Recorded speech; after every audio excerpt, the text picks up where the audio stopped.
All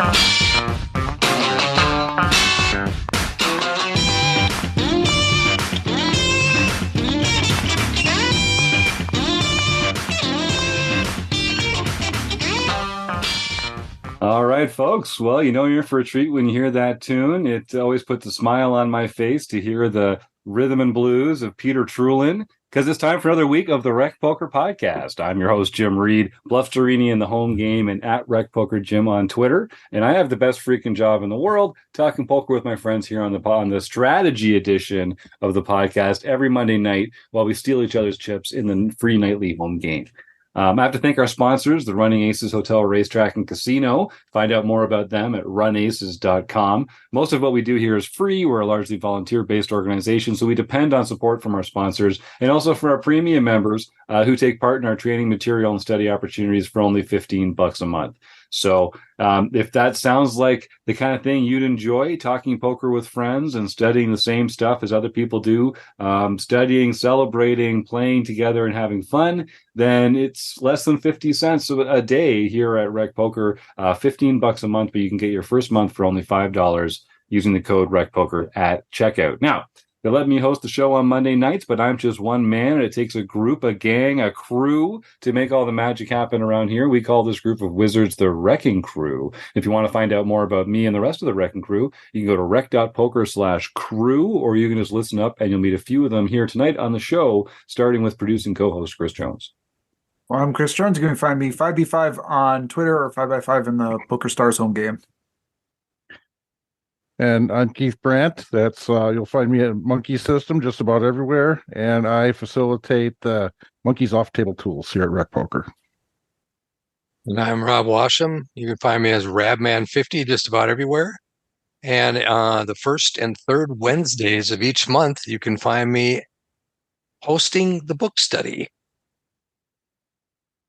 So this is the forums edition of the podcast, and every week we invite premium members to come and join the show. That's just one of the perks of being a premium member here at Rec Poker, and I'm happy to have a premium member, Eric Anderson, back on the show to talk a little strategy with us tonight. Eric, thanks for coming on the show. Where can folks recognize you, and where can they get a hold of you in Rec Poker Nation? Probably the best way to find me is just right on the Rec Poker website, eAnderson85. So we're going to be looking at a post today from 7high11, John Crowell, longtime member and a fantastic guy. He says, this is about a nut flush draw dilemma. So if I'll introduce the hand here, and then I think we'll find a few rabbit holes on each and every street. So John writes in the forums, nut flush draws are definitely a weak spot in my strategy. I hear and read so much about playing them aggressively, but when I do, I just seem to lose money hand over fist. Maybe it's because I have a bias toward only remembering the losses. This is a ignition tournament. It's a $15 plus $1.50 rake, 9-person sit and go triple up. So in this format, it starts with 9 players, and the top 3 players triple up. They're $15. The second hand of the tournament, it's 10-20 blinds, 1,500 starting stacks, so about 75 big blinds deep. Our correspondent is in the small blind. Under the gun opens to 2x. We get a call from early position, a couple folds, the hijack calls, the cutoff calls, the button folds, and we are looking down with the ace-4 of clubs.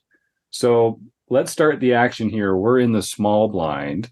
And without revealing what John does, he says, it's not unusual for ignition hands to go multi-way to the flop. I know a lot of people like to 3-bet with suited wheel aces, but I only like to do it from late position, and I'm in the small blind here. There's already 4 people in the pot.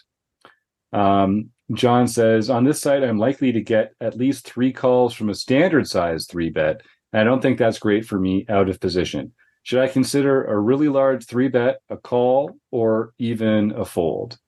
So I'll open it up to the group here. The first thing that jumps out to me is when you're playing in a squeeze spot like this, where you've got an open in front and several calls, you're going to want to size up to than a typical size of a 3-bet because it's multi-way. And then being out of position, you would also want to size up. So I think of that might affect the hands that you choose to make a 3-bet with. But when you do, you definitely want to size up considerably more than if it was just a single player pot. Chris Jones, what's on your mind?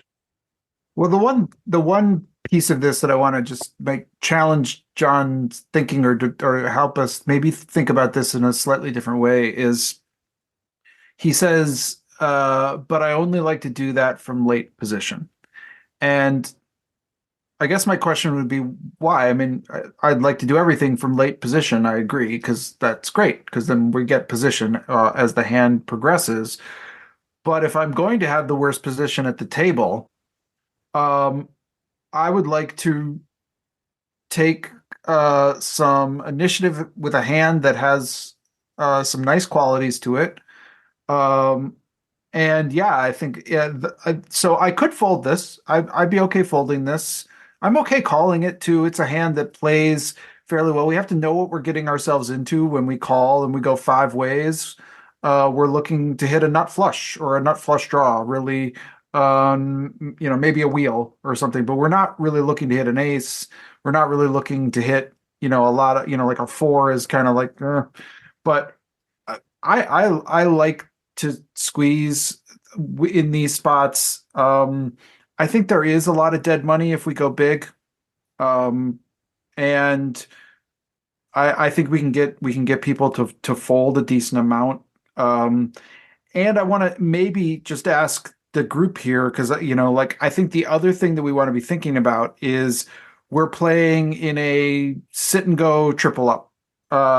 So there is a little incentive to um, play these somewhat differently than you would if this was just like a sit and go, or standard sit and go, or even a tournament. And I think that might even push us a little bit more towards some potential squeezes here early. Yeah, it's a very different element when it's just the game stops when you get down to three-handed, as opposed to needing to accumulate more chips and most of the money being at the top of the tournament. I think that's a great factor to be considering, and how the other players are playing. So you'd actually expect this to be a less passive player pool, but that's only if they're actually playing it correctly, which is a bad assumption to make. Eric Anderson, you unmuted first, and then Rob. What's on your mind? I kind of wanted to go off of what Chris said about the 3-betting with the wheel aces. He like he mentioned it. He liked to do it from late position. I'm kind of just the opposite. I like to do it to people in late position because they have the wider ranges. They're going to fold more when they get 3-bet. And then you have more implied odds also because they're more likely to, in the later positions, to get a flush over flush. Mm. And also the I've never really played these triple ups before, but I would say ICM is a big factor. So actually, a call probably is a good thing here, where just surviving is a good thing. You only need one chip to get in third place, and that's all you need. Good point. Rob? Yeah, I think I agree with Chris. I think this is a spot where I would like to squeeze. I would like to start this hand as the aggressor with fewer people in pot. And I think we're going to get some folds if we bet larger. I mean, we're starting with 75 big blinds, so we're pretty deep. We're not at risk of having to push all in unless we happen to hit our flop the way we want. But at the same time, I would rather look at this or go into this hand with fewer opponents and as the aggressor. So that's the reason you squeeze. And it doesn't matter if you're in a sit and go, a triple up like this, or an MTT. It's the same principle applies. You want to go to a flop with fewer opponents, especially out of position. Keith? Yeah, I was wondering what kind of sizing we would go with here, because we've got the open razor under the gun, and then we've got under the gun plus one called, and then 2 more calls after that. So there's still 4 people that have raised or called and under the gun raise.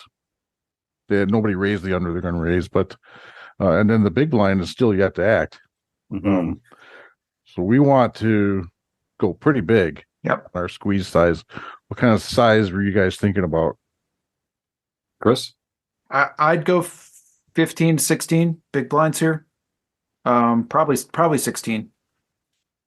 Yeah, that's big because and so you need to put these other players to a difficult decision by having a big size like that. Otherwise, if you make it too small, then you're giving them pretty good odds on calling in position. And as soon as one of them does, then the next players are going to have even better odds to call in position. And they've already displayed an interest in seeing a pot in position when they called the original open. So Chris's 15 or 16 big blinds to an open of 2, it might sound larger than you're expecting on paper in a vacuum, but when you factor in all the different players that you have to get folds from and being out of position, I think that that big sizing is really, really important. Yeah, because there's already, what is there? There's if we Like count, 9.5. Yeah. There's 8 plus our small blind and there's 9.5 in the middle already. Yeah. And so people are in for 2.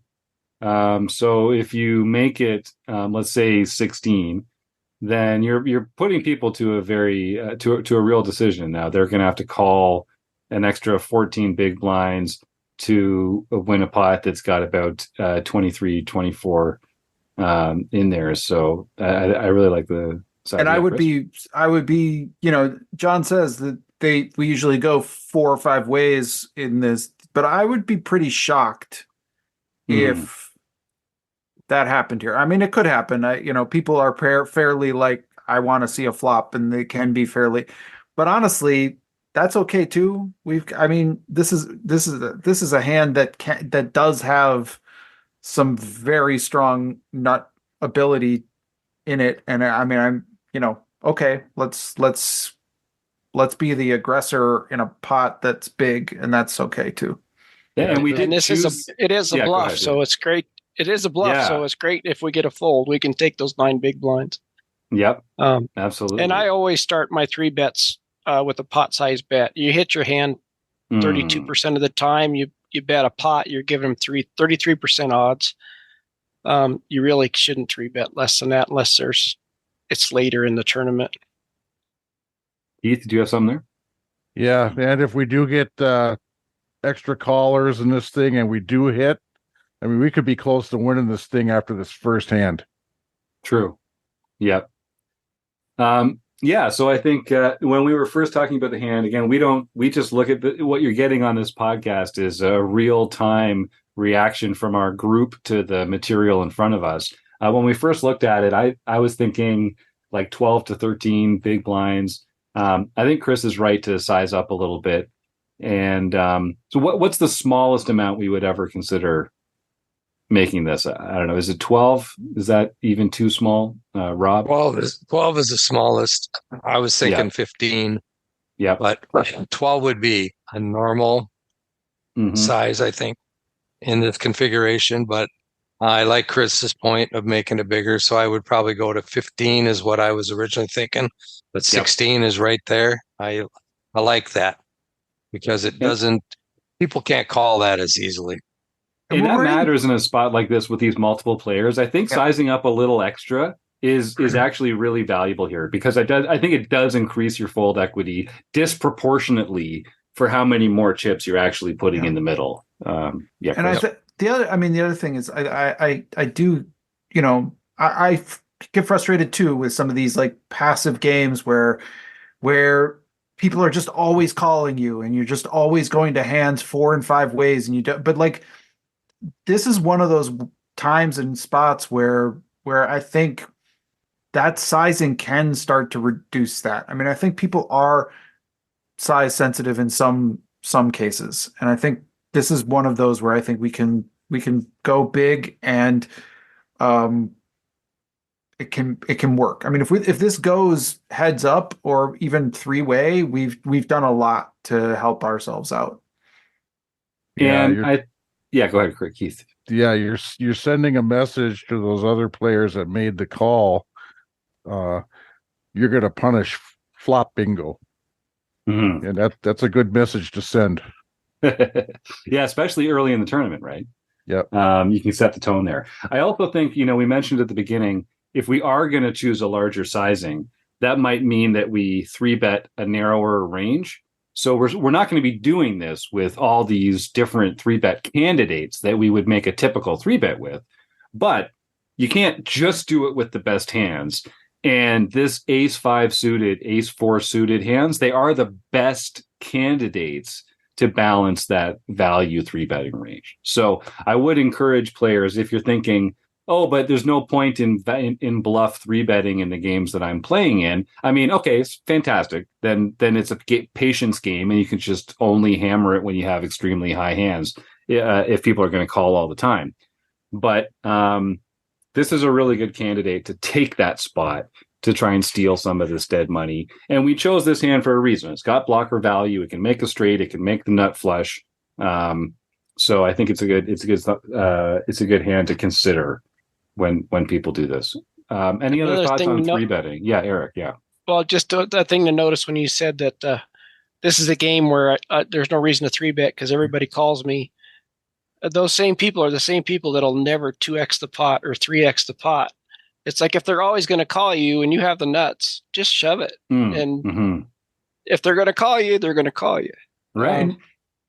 And the last thing I say is sort of the opposite of what John said. Like, if I was the button, I would much rather potentially flat this.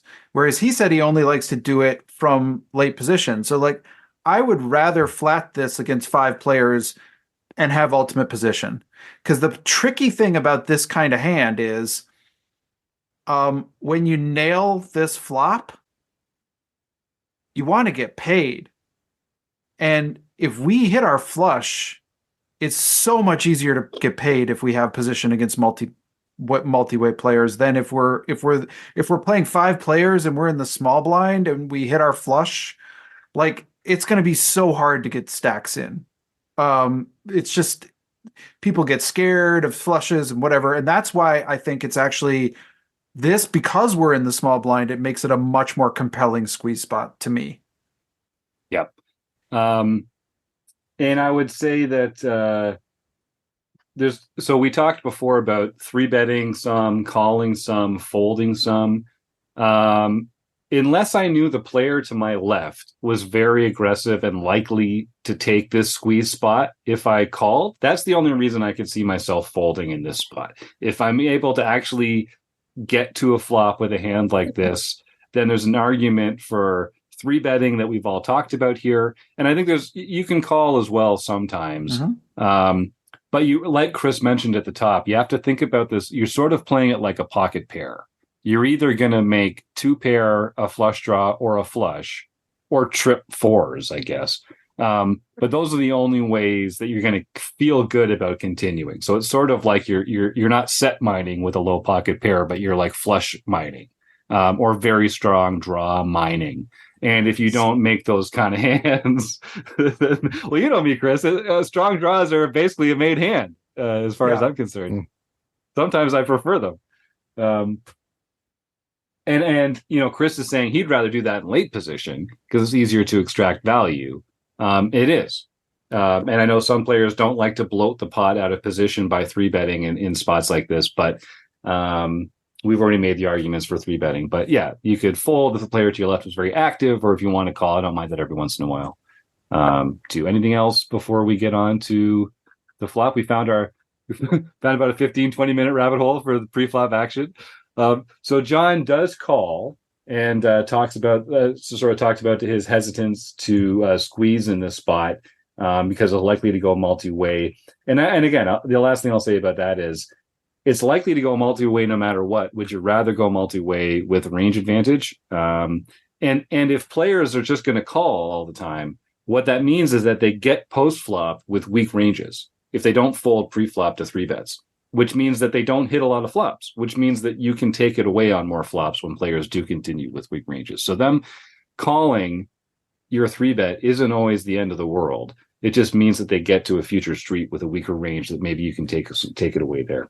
Okay, so John calls and the big blind folds. Amazing that they did get in. That's really very disciplined fold from the big blind. The flop is the 3 of clubs, 10 of spades, 4 of diamonds. Again, we've got the ace, 4 of clubs. So we've got a second pair, backdoor wheel draw, backdoor nut flush draw, and I guess technically also the backdoor straight flush draw. So now the pot has 11 big blinds into it, and we are 5-handed. We're the first to act. The flop is 3, 10, 4, like I say, rainbow. John says, I don't donk much, but with 2 really low cards, this definitely hits my range better, and I do have a pair with some backdoor potential. How do people act here? I think it's very natural in the flow of a tournament to just check 100% of our range here when we're out of position and it goes multi-way, and sort of like letting the natural flow of the hand determine if the in-position players are going to bet. But as John says, this is a pretty good board for us with on 10, 10, 4, 3. Although we are in the small blind. It's not like we're in the big blind where we have a lot of 4s and 3s. I think the small blind continuing range is actually a little smaller. Maybe we don't smash this board as much as John thinks that we do. Rob, you unmuted first. What's on your mind? Well, I don't like the donk bet at all. I think this is a automatic because we called. Because we called, our range can be a lot bigger than a normal if we had 3-bet, for instance. Mm-hmm. So this really does could smash our range a lot better just because we did call in the small blind. So as played. So I would be looking at this flop and I'd be chomping at the bit to check and then raise to any bet that somebody makes. Because like you say, this flop is going to be 10 times better for my range than it is for the original openers. And Rob, on a 10-4-3, it's hard for a lot of these opponents to have much other than a pair of 10s. It would be like the strongest hand that you'd expect for a lot of people. You don't expect them to have a lot of straight draws. It's a rainbow board, so you don't expect them to have a lot of flush draws. Right. Yeah, they're not going to, ace 10 maybe. Somebody might have an ace 10 out of that. Somebody could pair their some of these callers could pair their 3s or 4s. Yeah, in really passive games, they'll have sets. They'll have the sets of 3s and 4s. They'll just, call everything there. So that's the strongest they can have, though. So, Rob, when you're talking about check raising here, it's really kind of cleaning up your equity for the players that you're ahead of. And we've got some redraw value. You've got backdoor straight, backdoor flush. You've got, and plus it's a backdoor nut flush, not to mention. Yeah. So, you definitely have because of the cards you're playing right here, you have good board coverage and you cover this board pretty well. I think there's people tend to only check raise when they hit 2 pair or sets. People very rarely check raise on these types of backdoor flush draw, backdoor straight draw type hands, whereas you can get a lot of folds if you check raise this, because the people that are c-betting are c-betting too much with too little. Because they're the initial aggressor, they feel they need the continuation bet because they're saying, well, see, I got aces, so I'm gonna bet because that's what their range has it, yours doesn't. But their range doesn't have this board and our range does. So we can really punish the people that c-bet too much. Eric? We kind of learned from Michael Acevedo that 6-high and 5-high flops are good to donk in, but those are good donking situations when you're big blind against a button raise. It's not a multi-way pot. With all these players in the pot, you don't want to donk and then get 2-bet and then 3-bet. It's better just to check, look at the action. If there's a shove and an all in, we can fold it if we really want to. I mean, we probably have a good hand where we could even call, but there's no reason to when it's a survival tournament. A check raising. I'm with Rob. Check raise all the way. Yeah, Yes. I like that a lot too. And I mean, I think that's the big lesson here is that if we are learning a little bit about, we're kind of studying about kind of range advantage and some of these boards where we maybe do donk.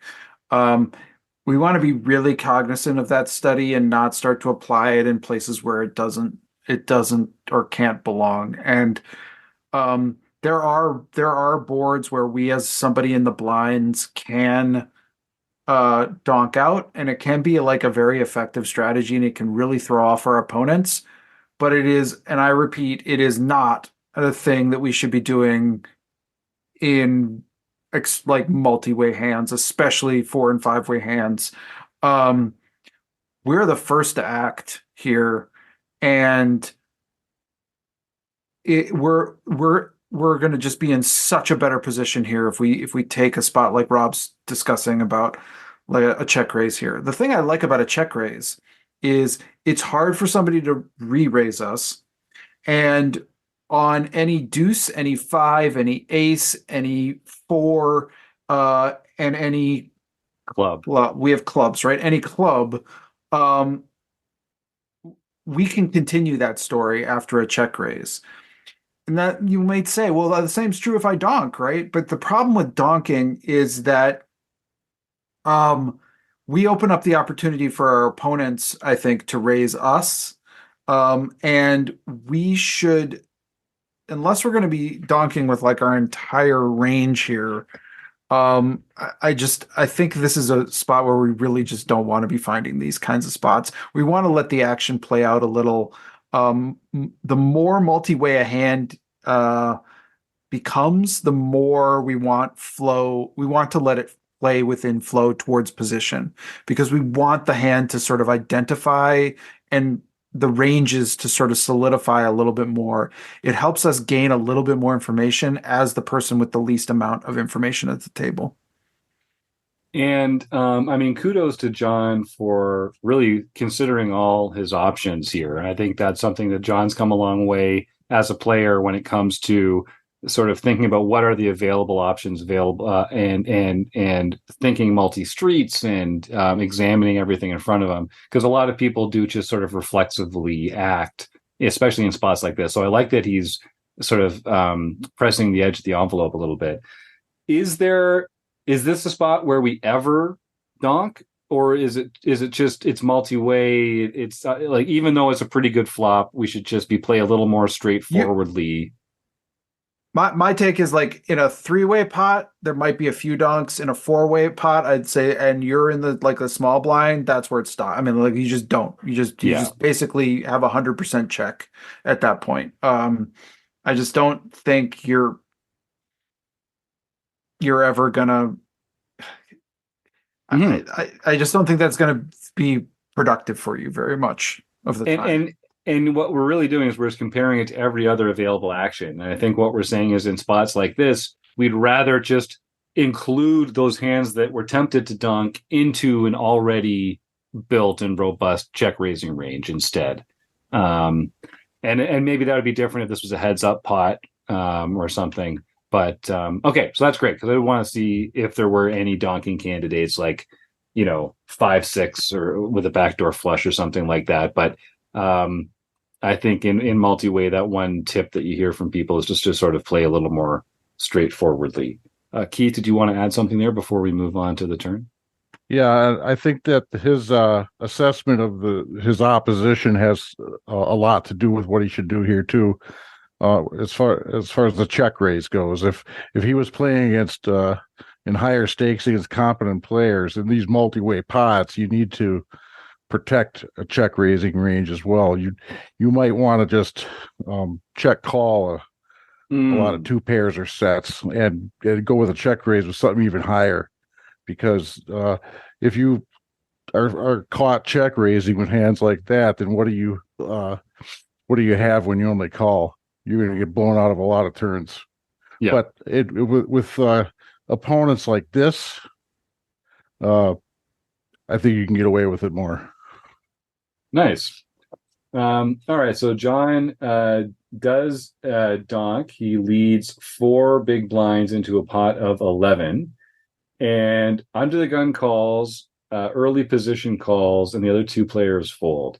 So we go to the turn 3 ways with 23 big blinds in the pot, 52 behind, so we're at an SPR of a little over 2. Turn is the 6 of clubs.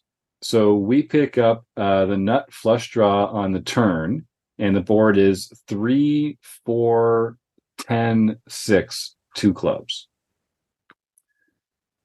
John says, our correspondent writes in, says, honestly, I think I misread this in real time to think it also gave me a wheel gut shot, which it does not. The voice in my head is saying you need to be more aggressive with nut flush draws. So we lead 17 and a quarter big blinds into the pot of 23 big blinds.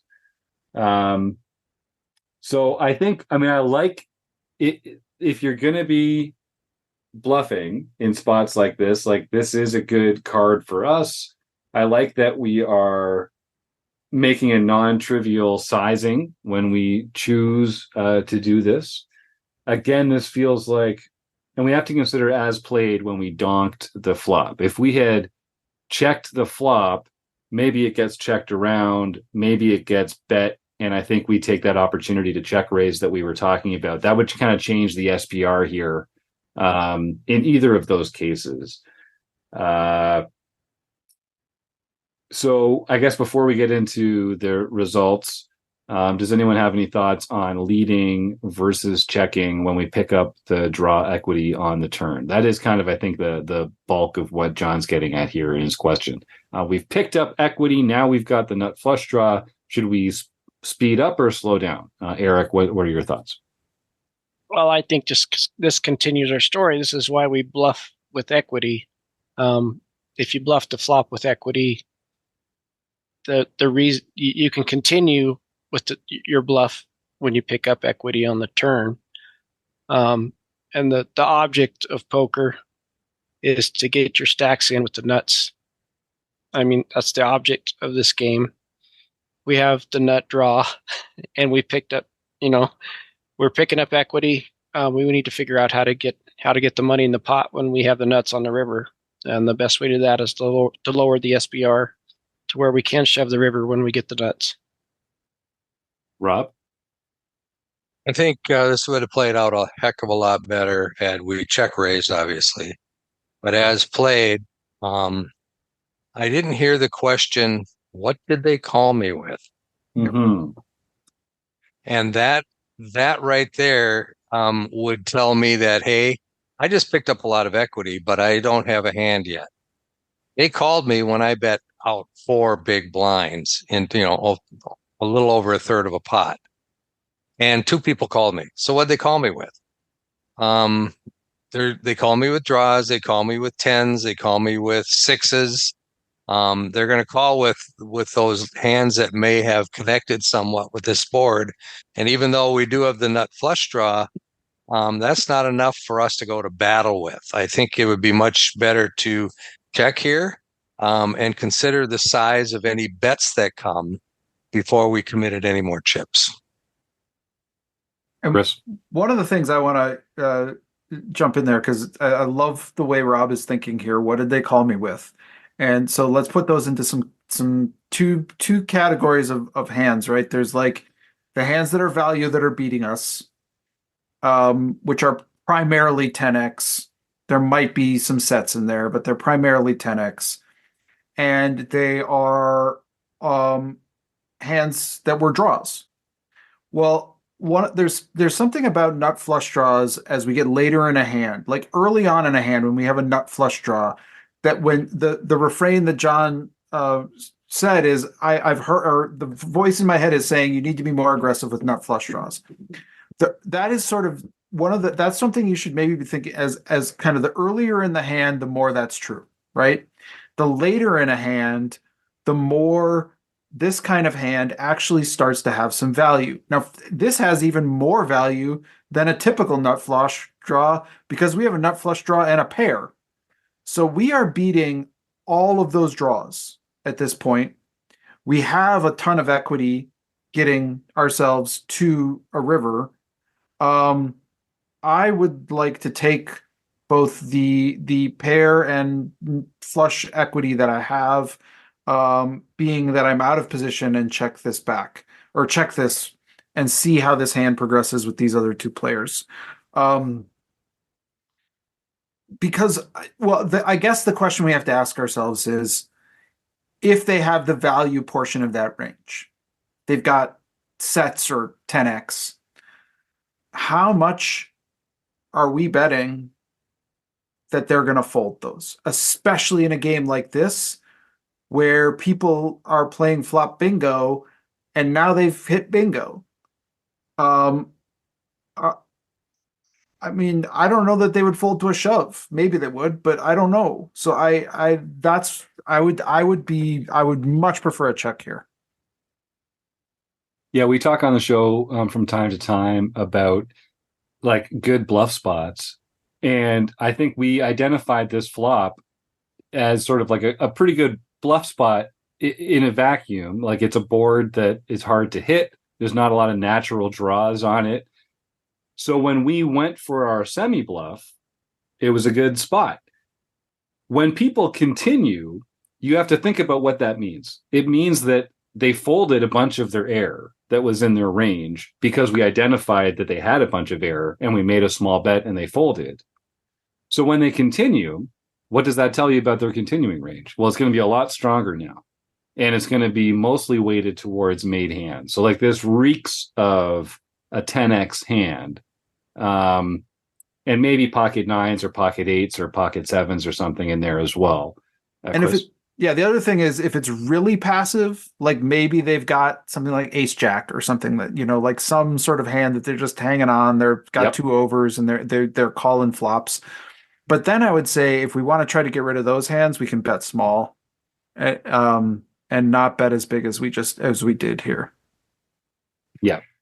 So we end up choosing this pretty large sizing on the turn, 17 and a quarter into 23, which I think is, as Chris says, it's bigger than it needs to be to get the junk to fold. And, we picked up a lot of equity here. And sometimes you think, okay, so this is one of the cards that we should continue on because we are continuing the story of strength from the flop. But maybe that's one of the reasons why check raising is better than leading in a spot like that, because you get to be much more confident when your opponents do continue that they do have a made hand, and then you don't try and get them off a top pair hand on the turn like this, because this does introduce kind of an unfortunate situation for us where we're only actually getting called when we are behind. I don't think there's any draws that are continuing to this, and all the two pair, top pair, or sets are beating us, and we're way behind. So that would be a factor that I was considering here. Chris, did you have something else before we move on? Okay, so we lead pretty big, and our opponent shoves. So we get the under the gun player shoves, and the under the gun player folds, and the early position player who called the original open raise comes over the top, and we have about the same number of chips because it was the second hand of the tournament. And then this, again, I don't think this is ever a bluff. I don't think there are enough bluff candidates that got here. It would have to be, let me see, the flop was 3, 4, 10, so it could be a hand like 5. I mean, I don't know. I'm trying to find another 2 club hand that gets here that maybe had a straight draw. Like we've got the ace of clubs, so could it be like he could have us pipped with ace 5? Yeah, but then we've got the pair. So that's true. But they can't have ace 5 of clubs. So they could have, like, if they had 5, 7 of clubs, they'd have made the straight. If they have 7, 8 of clubs, I don't think they call the flop bet. So I mean, it's hard to come up with any draws that they can have here that they're turning into a bluff. And I don't think they're turning a hand like pocket twos into a bluff, or ace three of spades or something like that we're beating. So I think it's just way too often it's a value hand that we're behind. Does anyone want to weigh in before I show results here? Yeah, Eric. Well, I agree. It's more than likely a 10, but I think we could have avoided this aggression from our opponent if we wouldn't have bet. Oh, maybe not. We wouldn't have got all in if we wouldn't have bet so big. Yeah, I think if we check turn, which I think what Chris and Rob were saying earlier, then we get a chance to make a size-based decision, because we might be getting the right odds to just call a turn bet if it's small enough. Yeah, SPR is only 2, so I mean, if we bet a quarter pot, then we got a pot size shove at the end. Yep. So as played, we do, and John says he thinks he was on tilt a little bit out of frustration. And he thinks he might have also misread the hand in real time to think that he had a wheel gut shot. So maybe he thought he had a few more outs. But the other player turns over 10 of diamonds, jack of diamonds for top pair, which I think makes perfect sense. If you go back as played, they called an early position open with 10 jack suited. They flopped top pair and called a small bet on a pretty dry board, and then pressed it on the turn. And got called by a worse pair. So the river is no luck, the 6 of spades, giving our correspondent 6s and 4s, which falls to the out of position player, or the in position player's 6s and 10s. And so we're out of the tournament. So John ends his post by saying, assuming this was a mistake somewhere down the line, exactly where was it? I'd hoped the turn bet was going to get all folds. I guess I expected a top pair to fold and felt like I was representing a small set, 3s or 4s, which I think that's the right mindset. I mean, that's the right thing to be thinking about. But then if you follow that through, John, then when they don't fold, I think that should be telling you that they do have a stronger hand. And I mean, I'm sensitive to John's position too, where now they shove, you've made this error in sizing that kind of puts you in jail a little bit, because now you're actually getting pretty good odds on the reshove from your opponent. You've still got the nut flush draw, and your ace is probably good if you hit, because that'll give you 2 pair. So you've actually got like 12 outs on the turn, if you count all your flush outs plus 3 aces plus a couple 4s. Maybe you're still good there too. I mean, you have a lot of outs. Are people calling or folding in this spot? Because I struggle with this all the time. I was like, if I'd made a smaller bet, then the raise would be much bigger and I'd be getting worse odds, and I could probably just get away from the hand. But now I've kind of put myself in jail a little bit because I'm actually getting pretty good odds. Do you guys struggle with that? Chris, you unmuted first. Yeah, I mean, I think, I mean, if I played this hand like this down to the point where I got shoved on, I think we're getting the right odds to call this at this point. But I don't think we should be in this position either. So that I think, but if I get here, I think I just have to. This is one of those where you're behind, but you have to put the chips in anyway, because you're getting good enough odds that, and you're gonna, I think you're good with any ace, any 4, and any club. So that's what 14 outs, 28% equity on right. On I haven't done the math in my head. That's here. A little less than a pot size bet. So yeah. But I have a question. If everybody wanted to check the turn, were we calling that? If we check the turn and our opponent bet the turn with his top pair, depends on the sizing. For that sizing, yeah, I think that is kind of sizing, and I think everything's on the table there. You could fold, call, or raise depending on what the sizing is. Yep, agreed. And the other nice thing about checking here is, I think one of the things we also have to remember about multi-way hands is that now I know people are just playing, some people aren't paying attention to this stuff at all. And that might be the case with this table, and John will know that better than anyone. But most people, when you're in a multi-way hand, not only are you stuck in that kind of shitty situation, so are they. And so they have a lot of pressure on them. Like every bet you make in a multi-way situation is more meaningful than when you make it heads up, because you have to do it against multiple ranges and multiple players, all of which you can wake up with a hand. So this may just check through on a turn if we check it. Now, maybe not. I mean, they got top pair. They're probably going to bet this, but are they going to bet close to pot? I don't know. Yep, I think that's true, Keith. Yeah. Sorry. Yeah, what I was gonna say earlier was that if we would check and then the other guy jammed, cards are making vapor trails to the mug. But if he makes a small bet, we might be able to call. It depends what kind of odds we're getting, really. What kind of implied odds? Because Right. we're still in a situation where we have implied odds, and they look pretty good with all those outs. Yeah, Rob?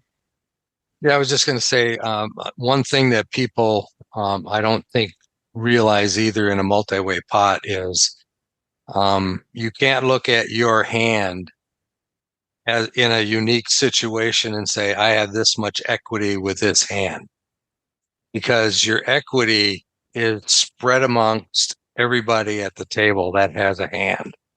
So, if you're heads up, it's pretty easy to know what kind of equity you have with the kind of hand you have.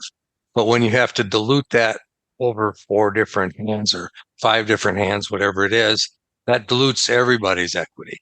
So you're not as strong as you think you are in a multi-way pot, no matter what you have. Yeah, Great one of the point. greatest things to do is Equilab is a free program, and you can put in hand ranges and it tells you your equity. Just put in multiple players and watch your equity just get quartered. It just immediately, it's like you go from a 50% hand down to 25% hand, and you're like, what? It's just amazing if you've never done it before. Yeah, you can even watch that happen to your pocket aces. Yeah. Yeah. And I will just shout out Equilab's a fantastic free program. If you go to pokerstrategy.com, you can download it there. It was really the first tool I started messing around with many years ago, but it holds up really well for free range and hand equity realization and comparison stuff. Chris, you had something, I think. The last thing I would say in terms of like just challenging John to think about this a little is he writes, I guess I expected a top pair to fold. And I think we have to go back to the beginning of our assessment of this hand, where we didn't want to 3-bet because too many people are calling us. And we're in a game where we have said multiple times, and lots of hands go 4 and 5 ways to the flop. Well, those are players who are doing what? They're making the mistake of calling too much. Do those sound like players who are going to fold top pair? Probably not. There are probably other ways we can take advantage of those types of players. Like if this player wants to get it in with Jack 10 on this board, I can't wait till I have Ace 10 because I am getting stacks. So that's what we have to start to be looking out for. We have to start to value own players like this rather than try to get players like this to fold top pair. That's a hard ask, I think. Yeah, and usually when we're picking these sort of semi-bluff spots, top pair might be included in the range of hands that we expect them to fold, but they also have a ton of other garbage hands that we expect them to fold. With the action that's taken place in this hand so far, they just don't have that wide a range. Top pair is making up a much bigger portion of their overall range at that point. And so getting them to fold it is, I think, even harder than if they had a bunch of other hands in their range that they might consider folding. Keith? Yeah, I think that this conflict between the two different things that he said, I was expecting top pair to fold, but they were playing flop bingo. it's one of the things that you need to watch out for in your own thinking. It's kind of a mindset thing. In watch out for in your own thinking is the assumptions that you're making about your opponent, about the hand, they have to be congruent. It's like, just like keeping your story straight as you're playing through a hand, all of your assumptions also have to be congruent with each other. You can't assume two different things, because then you're just indulging in wishful thinking. They're playing flop bingo, but I expect them to fold top pair is a real good example of thinking that's not congruent. Yeah, it's just like when you're hand ranging an opponent, every action, the funnel gets narrower. The range of hands they could have gets narrower. And you can't go in on the river and add in a hand that you excluded earlier in the hand. You can't give them a combo that you already excluded, because Keith is saying, just like our assumptions, they have to be consistent with each other. And you have to keep the stuff that you've excluded, and kind of continue in that narrower universe of assumption and hand ranging. Rob? And in that same vein, I think as amateur players, as recreational players, we all do this. We try to put the action of our opponent to what we want it to be. We put their range of hands to the hands we want it to be, because we want this to happen, without actually considering what are they really going to do. You always think about that. Well, he could have this, he could have that, he could have that. I'm blocking this, I'm blocking that. That don't mean anything other than what that player is going to do. You're just projecting what you want to happen instead of realizing all the possibilities of actions. Well said. Eric? And one of my biggest hand reading tilts is projecting also, but it's projecting what I would do.